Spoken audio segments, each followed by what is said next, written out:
The procedures that have been saved in add/remove procedure/surgery can be grouped into 10 groups. Once you have decided on the groups, go to the admin page. Click Details.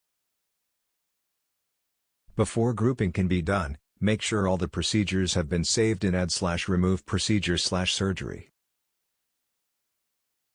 Scroll down and click List all procedures.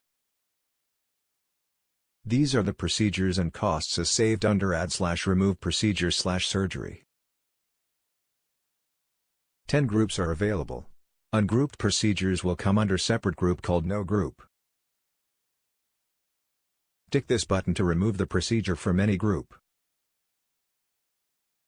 Ticking button 1 will group the procedure into Group 1. Ticking button 2 will group the procedure into Group 2, and so on till Group 10. This list can be filtered by group by clicking here. Select the group to be filtered, for example we select Group 1. List is now filtered by Group 1. To list the procedures done for patients by group, go to the Reports page. Specify the period, in this example we select last month. Scroll down and click Usage Data.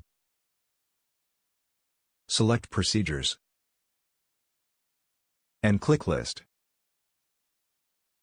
The group of the procedure will be indicated in this green box. The summary of the groups will be displayed at the bottom. NG, No Group 1G10, Group 1 to 10. That's it. You're done.